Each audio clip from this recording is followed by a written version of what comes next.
Minsan naghahanap tayo ng ulam na hindi komplikado, sobrang daling gawin, pero very satisfying. Itong recipe para sa inyo. Repolyo na may giniling. Simpol, luto na, So, mag-iinit tayo ng oil. Kailangan very hot yung pan natin.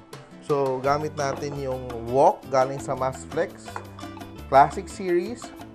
Unahin ko yung ating giniling. So, just our ground pork. So, medyo lean yung gamit natin na pork dito, galing sa Fresh Options. You just want it to brown.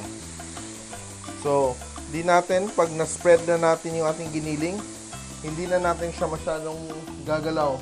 Pag medyo fatty yung ating pork, hindi mo na siya kailangan na lagyan ng oil kasi magre-render siya ng kusa. Ito kasi very lean yung pinili ko na ground pork, kaya nilagyan ko siya ng konting oil.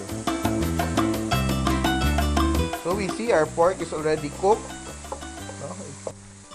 Then we toss a little bit of our oyster sauce. Just a little bit, konting sugar lang, pag-balance. Black pepper. We toss so that our ground pork is properly coated in our oyster sauce. White onion. And our cabbage.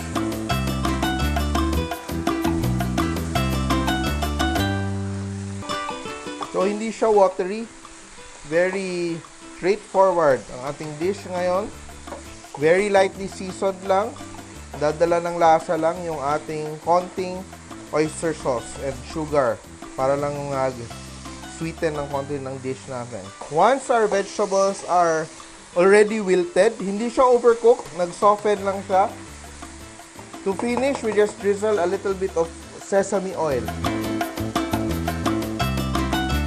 for our final aroma. Then, our dish is done. Sobrang simple. Masarap siya kainin, just over steamed rice. And you just want to have something very light for dinner. So, bagay na bagay itong dish na to.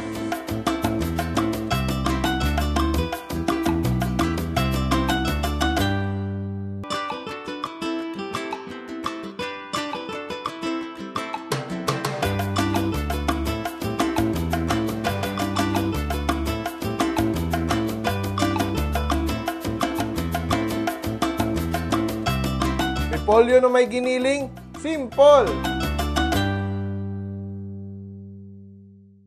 Nagustuhan niyo ba ang video na to? Please share para lalong dumaming ating mga kasimpol. And don't forget to subscribe to our Facebook, YouTube, and Instagram accounts.